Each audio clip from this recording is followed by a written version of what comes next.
सभी लोग अपने परमात्मा को ध्यान करते हुए दोनों हाथों की मुद्रा बना ले।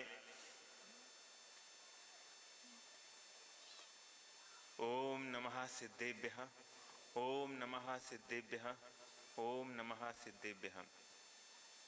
सिद्धं संपूर्ण भव्यार्थं सिद्धे कारणमुत्तमं प्रशस्त दर्शन ज्ञान चारित्र प्रतिपादनम्। आपने आपको आप में भर लिया, आपने आपको आप में भर लिया, चेतना को स्वयं में प्रखर कर लिया, चेतना को स्वयं में प्रखर कर लिया। वीतरागी प्रभु हे महावीर जिन, वीतरागी प्रभु हे महावीर जिन, आदिनाथ प्रभु तुम हो तारण तरन, आदिनाथ प्रभु तुम हो तारण तरन। आपके द्वय चरण में विनम्र नमन, आपके द्वय चरण में विनम्र नमन, आपके द्वय चरण में विनम्र नमन। देवादिदेव प्रथम तीर्थंकर श्री आदिनाथ भगवान की जय, देवादिदेव श्री पार्श्वनाथ भगवान की जय, वर्तमान शासन नायक श्री महावीर भगवान की जय, संत शिरोमणि आचार्य भगवान गुरुदेव विद्यासागर जी महाराज की जय, परम पूज्य आचार्य आजव सागर जी महाराज की जय, अहिंसा में विश्व धर्म की जय, परम पूज्य 108 मुनि श्री विश्वसागर जी महाराज की जय। जीवन समझो मूल है, ना समझो तो खेल। जीवन समझो मूल है, ना समझो तो खेल, खेल खेल में युग गया वही खिलाड़ी खेल, खेल खेल में युग गया वही खिलाड़ी खेल।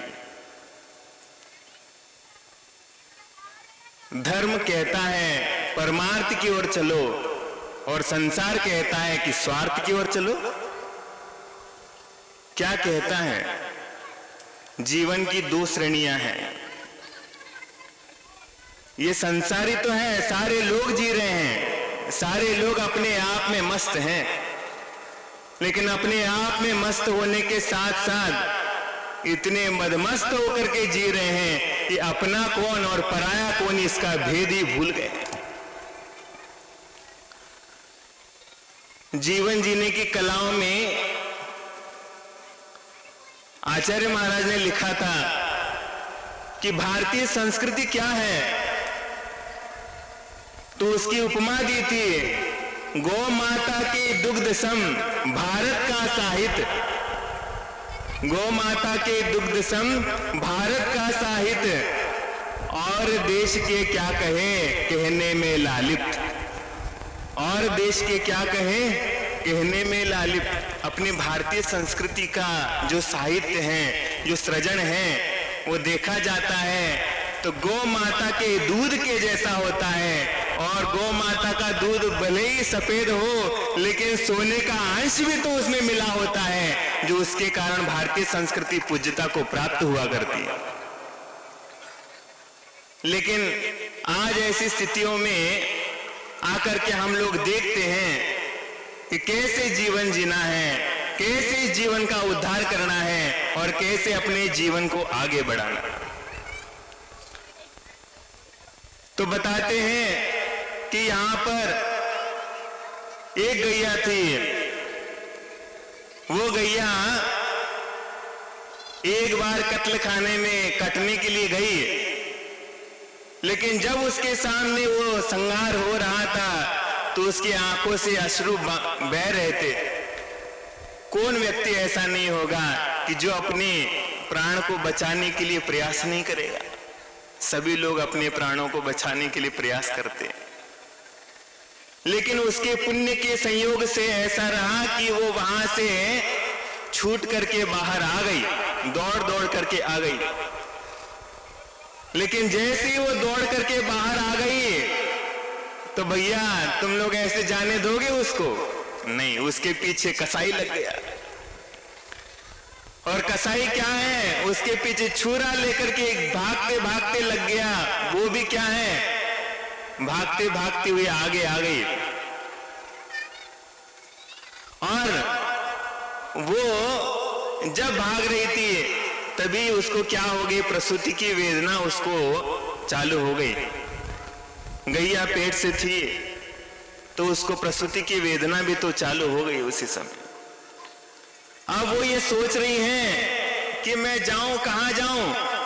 तो अपने लिए एक तो ऊपर संकट आ गया है और ऊपर से संकट आ गया कि प्रसूति की वेदना चालू हो गई है। यहाँ पर महिलाएं बैठी हैं, इन लोगों को अच्छी तरीके से मालूम है कि प्रसूति की वेदना क्या होती है। उस तरीके की वेदनाओं के साथ वो गैया भाग रही हैं और पीछे से कसाई दौड़ रहा है। दौड़ते दौड़ते दौड़ते दौड़ते वो आ गई तो उसके लिए वो देख रही है कि मैं कहां पर अब अपने छुप करके अपना काम कर सकती हूं। तो वो वहां जाकर के देखती है तो क्या हो जाता है कि नदी के किनारे एक छोटा सा प्रदेश रहता है जिसमें घास होती है बड़ी। उसमें जाकर के वो अपना आश्रय स्थान ढूंढ करके बैठने का प्रयास करती हैं। बहुत घने वृक्ष रहते हैं तो वहां पर जाकर के वो थोड़ा सा अपने आप को धन्य मानती है, वहां बैठ जाती है। तब तक क्या हो जाता है, सामने से शेर आ जाता है और वही शेर होता है जो उसको खाने के लिए, क्या करने के लिए, छलांग लगाने के लिए तैयार बैठा है।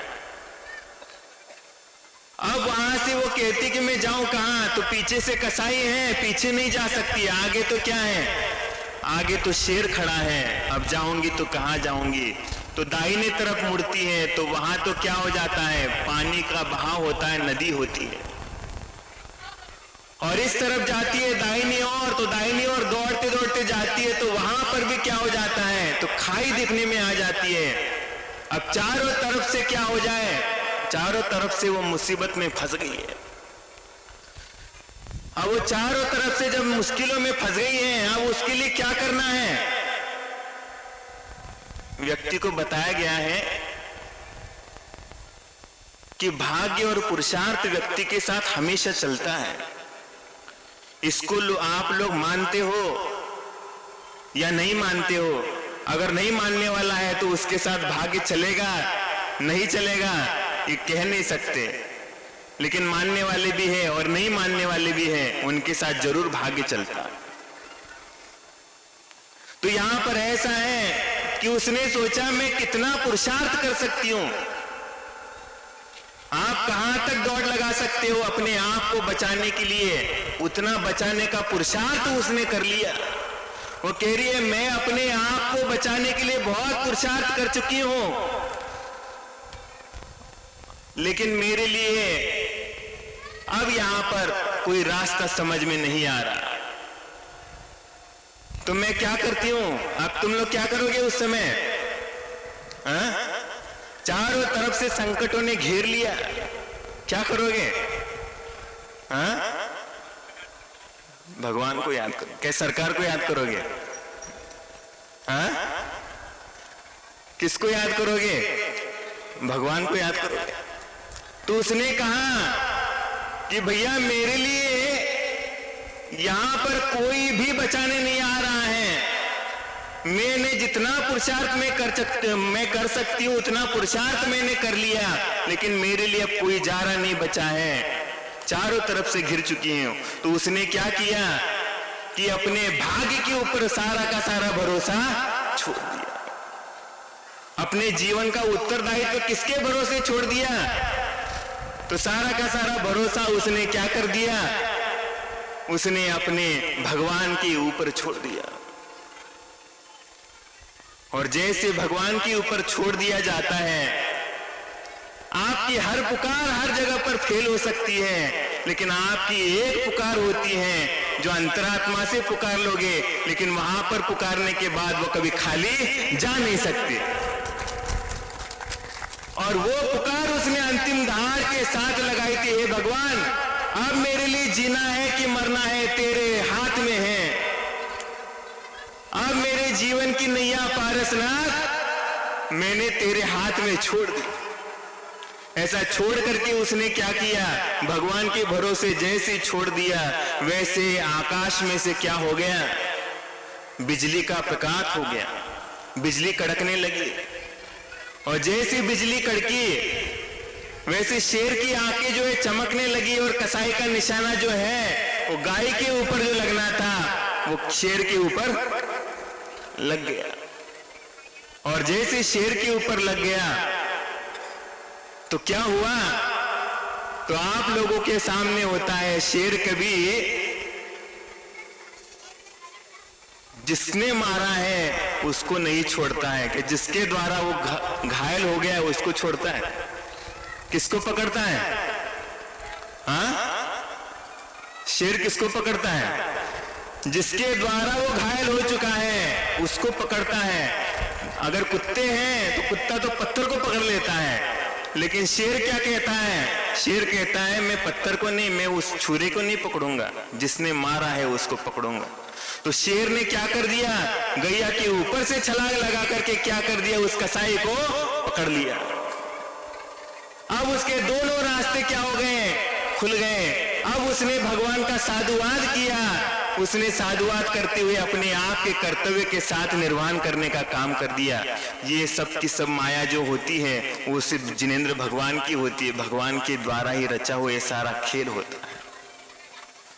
लेकिन समझने में नासमझी कर देते हैं, और इतनी नासमझी हो जाती है कि व्यक्ति अपने आप को भूल जाता है और स्वार्थ और परमार्थ की परिभाषाओं को भूल करके अपने आप को यहां पर बड़ा मानने का प्रयास कर लेता है। लेकिन जीवन में ये जो उपक्रम चल रहा है, ये उपक्रम करने के पीछे अपन ये खोलने का उपक्रम इसलिए कर रहे हैं क्योंकि जीवन में हर व्यक्ति एक दूसरे के उपकारों के साथ ही जीवन का यापन करता है। एक दूसरे के उपकारों के साथ ही क्या हो जाता है, जीवन का ये उपकार हो जाता है। अगर मनुष्य नहीं होता तो धर्मात्मा व्यक्ति नहीं होते, धर्म नहीं चलता। अगर गैया नहीं होती तो गैया के माध्यम से दूध घी आदि नहीं मिलते, जिसके माध्यम से मनुष्य जो है परिपक्व नहीं बनता। आज गाय तो माता है, वो सारे विश्व की माता है। पहली माता तो जिसने जन्म दिया वो माता कहलाती है, लेकिन दूसरी माता वो है जिसने आपको जिंदगी भर के लिए क्या कर दिया है, अपने लिए जिंदगी भर के लिए अपना दूध दे करके अपने आप को जीवन जीने की कला सिखाई थी। तो यहाँ पर हर व्यक्ति अपने ऊपर उपकार करते हुए आचार्यों ने सूत्र दिया है कि परस्परोपग्रहो जीवानाम। परस्परोपग्रहो जीवानाम क्या कहता है, ये आप लोगों को समझ में नहीं आया होगा, लेकिन एक बताया गया है, अगर अनाज पैदा नहीं होता तो क्या तुम भोजन कर लेते? हाँ, अगर भोजन नहीं बनता तो क्या तुम्हारा पेट भर जाता? आज अगर तुम कुछ कमाई नहीं कर लेते क्या तुम्हारा मकान बन जाता? नहीं। हर व्यक्ति एक दूसरे के ऊपर क्या हो निर्धारित है। इसलिए हर व्यक्ति का आज ये हवा नहीं होती तो क्या मनुष्य जीवन चल जाता? नहीं चलता। आज ये पेड़ पौधे नहीं होते तो क्या खाने के लिए तुम्हारे लिए कुछ मिलता? नहीं मिलता। तो ये जो जीवन का सूत्र है वो कहता है हर जीवों के प्रति उपकार होता है, और ये उपकार करने का जो भाव है वही जीवों को जीने की कला सिखाता है, और वही जीवन दान देने का प्रयोग कर दिया जाता है। अगर मनुष्य का ये शरीर देखा जाए तो इसमें बहुत बड़ी आवश्यकताएं होती 5 तत्वों की। ये 5 तत्वों के माध्यम से अपनी पूरी की पूरी बॉडी जो है वो बनती है और संचालित होती है। तो संचालित होने के लिए क्या होता है, कौन सी आवश्यकता बताते हैं? तो अपने लिए सबसे बड़ा उपकार क्या होता है? तो एकेंद्रीय जीवों का होता है। तो ये 5 तत्व कौन कौन से हैं? तो एक तो पृथ्वी, उसके बाद जल, उसके बाद अग्नि, उसके बाद वायु और 5वां तत्व है वनस्पति। ये 5 तत्वों के माध्यम से जीवन दान हर व्यक्ति को मिलता है और इसी के माध्यम से अपना जीवन का क्रम चलता रहता है। लेकिन हर व्यक्ति जीवन में उपकार तो ले लेता है, लेकिन उपकार करने की भावना कभी करता है क्या? हाँ, उपकार तो कभी चुकाने की भावना कर सकता है क्या? इसलिए बताया गया उपकार तो ले लो, लेकिन उपकार के साथ साथ दूसरे के ऊपर उपकार करने के भाव भी अपने अंदर लाने का प्रयास जरूर होना चाहिए। अगर ये भाव अपने अंदर नहीं होंगे तो अपने जीवन में सारी की सारी जो क्रियाएं हैं वो निष्फल हो जाएगी। इसलिए बताया इन सारे के सारे उपकारों का अपन कर्जा कैसे चुका सकते हैं, तो इन कर्जा का चुकता कैसे कर सकते हैं? तो इसके लिए बताया गया है कि जीवन में सबसे बड़ा अंश होता है जल का। ये जल का जो अंश है, आप हर दिन बिना जल यहां मंच पर यहां पर बैठे हो कार्यक्रम में, फिर भी आपको किसकी आवश्यकता पड़ती है? हाँ, पानी चाहिए ना, पानी चाहिए और उसके साथ साथ भोजन भी तो चाहिए। लेकिन भोजन का उपकार कैसे चुकाओगे और पानी का उपकार कैसे चुकाओगे? कैसे चुका सकते हो उस पानी के उपकार? कोई व्यक्ति यहां पर सोच सकता है अपने इस पानी के उपकार को कैसे चुका सकते हो?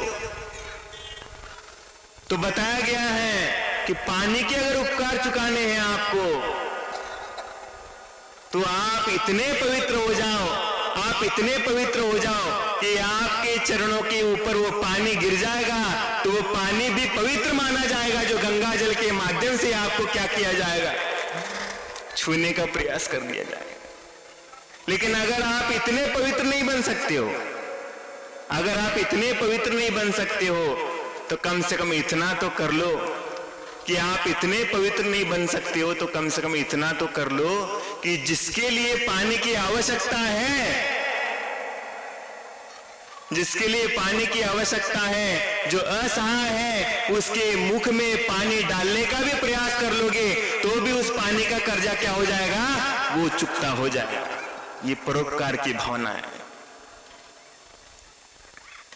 उसके बाद ये पृथ्वी जो है, जमीन का उपकार कैसे चुकाओगे? कैसे चुकाओगे इस जमीन का? क्योंकि इस जमीन का उपकार इतना बड़ा है कि इसके ऊपर कितने सारे कार्य होते हैं। वो आपकी हर चीज को सहन करती है। इस पृथ्वी के उपकारों को कैसे चुका सकते हैं? तो कहते हैं इस पृथ्वी के उपकार को आप चुका सकते नहीं चुका सकते हो, ये आपके हाथ में है। लेकिन आप अगर इस पृथ्वी के ऊपर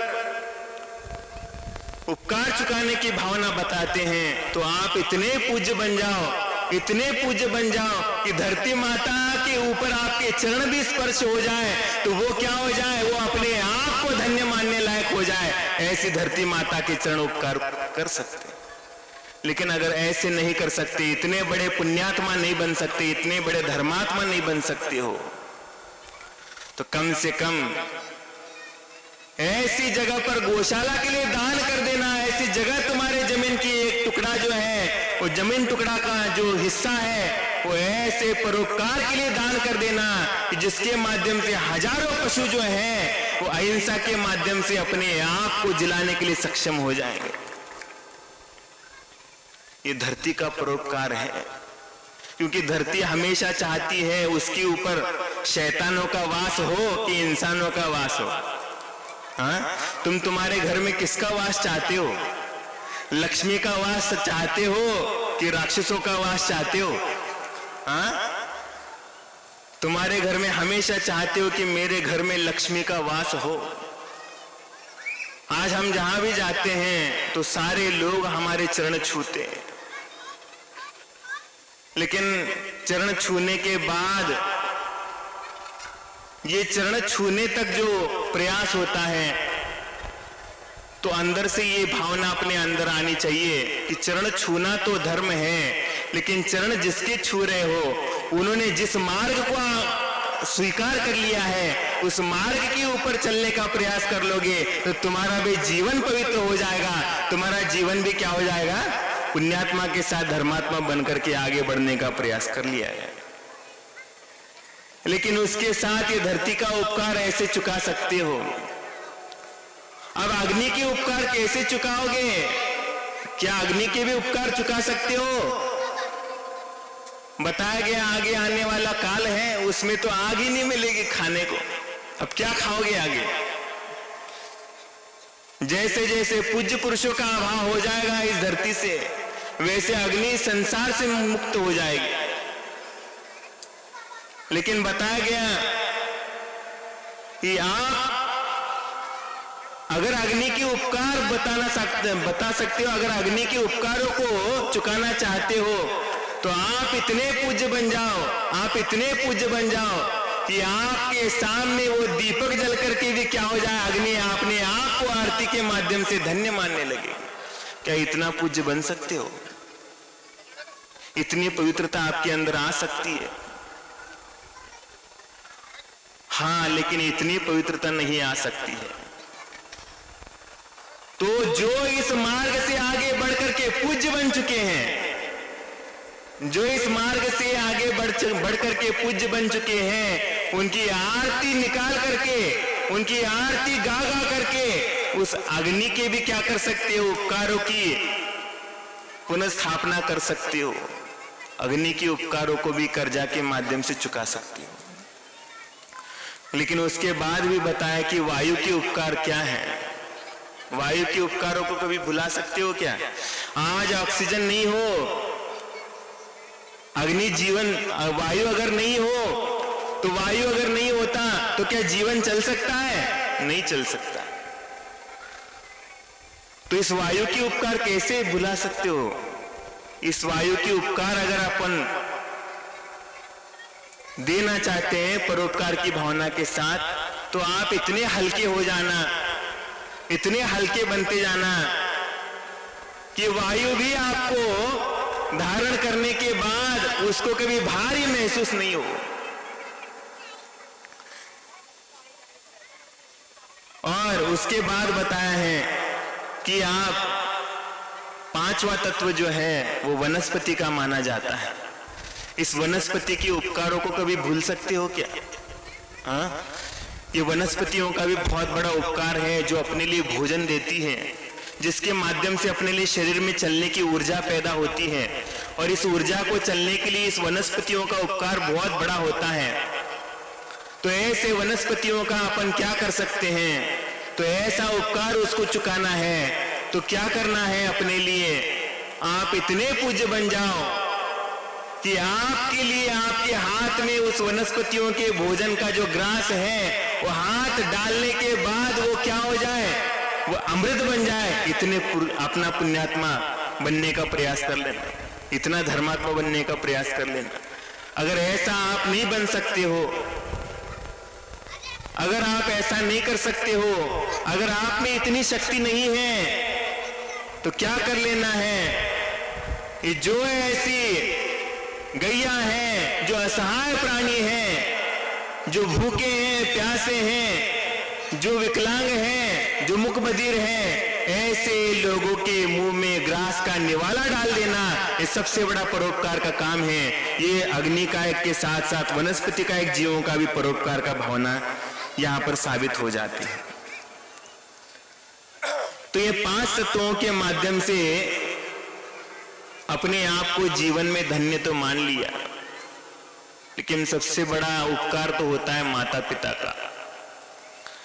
लेकिन इस माता पिता के उपकार कोई व्यक्ति चुका सकता है क्या? लेकिन इस माता पिता के उपकारों को अपन जिंदगी भर तक नहीं चुका सकते हैं, लेकिन कम से कम बेटा इतना तो ध्यान रखना, जिस माँ बाप ने तेरे लिए जन्म दिया है, उस माँ बाप के जो सिर हैं, जो मस्तक हैं, वो कभी भी तुम्हारे कर्तृत्व के कारण कभी झुकने नहीं चाहिए। ऐसा काम करके दिखाना तो उनके उपकारों का क्या हो जाएगा, चुकता हो जाएगा। और उसके साथ साथ आज की संस्कृति जो है विकृति की ओर जा रही है। आज हम देखते हैं हर व्यक्ति के घर में कुत्ते शौकीन बन गए हैं। हर व्यक्ति अपने घर में कुत्ता पालना पसंद कर रहा है, लेकिन कोई व्यक्ति अपने घर में गाय पालना पसंद नहीं कर रहा। हर व्यक्ति अपने घर में कुत्ते रखता है और उसको बहुत बड़े बड़े पैमाने पे खाद्य ला करके डालने का प्रयास तो कर लेता है, लेकिन अपने घर में जो गैया होती है, रास्ते में भटकती है, उस बिचारी को कोई एक दिन का चारा तक नसीब में नहीं आता। क्या इतना बड़ा विपर्यास अपने संस्कृति में आ गया है? अगर अपन धर्मात्मा कहते हैं, अगर अपने जीवन में थोड़ी भी अहिंसा बची है, अगर अपने जीवन में थोड़ा भी मानवता के लिए ऐसा भाव अपने अंदर उमड़ चुका है, तो ऐसा एक काम जरूर कर लेना।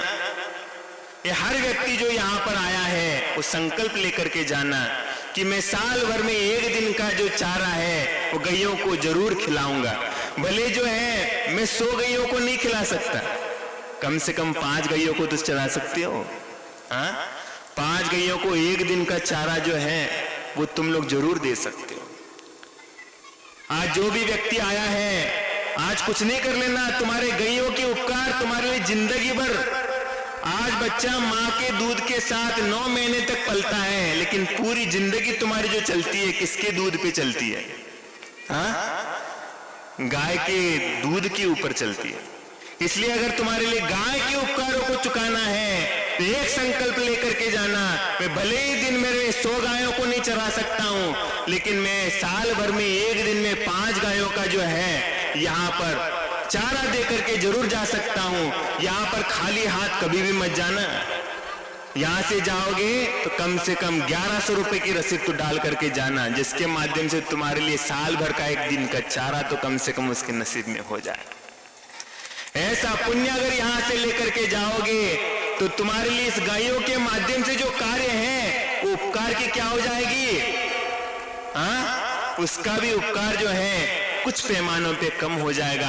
तुम्हारे जीवन का भार उतर जाएगा, और तुम्हारे जीवन के भार उतरने के साथ साथ परमात्मा के साथ जब मिलने का समय आएगा तो तुम्हारे लिए जब पूछा जाएगा कि भैया तुमने क्या किया, उस समय कम से कम तुम्हारे लिए मुंह ढाकने के साथ साथ मुंह खोलने का थोड़ा बहुत तो समय मिल जाए। इसलिए जिंदगी में संकल्प लेकर के जाना, साल भर में मैं इतना तो कम से कम प्रयास कर लूंगा कि मैं जो हूं एक दिन का चारा जो है वो गैयों को अवश्य खिलाऊंगा, जिसके माध्यम से अपने जीवन की रक्षा हो, और उसके साथ साथ जो सारे जीव जो हैं वो दुखी हो रहे हैं उनके लिए भी जीवन का साहस मिल जाए, वो भी अपने लिए सदगति के पात्र बने, उनके लिए भी यहाँ पर सुकून की जिंदगी मिले। इसी भावना के साथ हम यहाँ पर आपको यही सीख देना चाहते हैं, जीना हो तो ऐसा जियो, ऐसे जीवन को जियो जिसके माध्यम से तुम्हारे जीवन को देख करके हजारों लोग जीना जो है वो जीना सीख जाए। और मरना हो तो ऐसे मरो, मरना हो तो ऐसे मरो कि जिसके माध्यम से तुम्हारे मरने के बाद हजारों लोग जो है वो अपना प्राण दान देने के लिए तैयार हो जाए। इसी भावना के साथ सभी जीवों के ऊपर करुणा हो, सभी जीवों के लिए अभयदान मिले, सभी जीवों का दुख दूर हो जाए, यही भावना श्री महावीर भगवान के चरणों में करता हूँ। सभी को अभयदान की भावना के साथ अपनी वाणी को विराम देता हूँ। जय बोलो अहिंसा परमो धर्म की।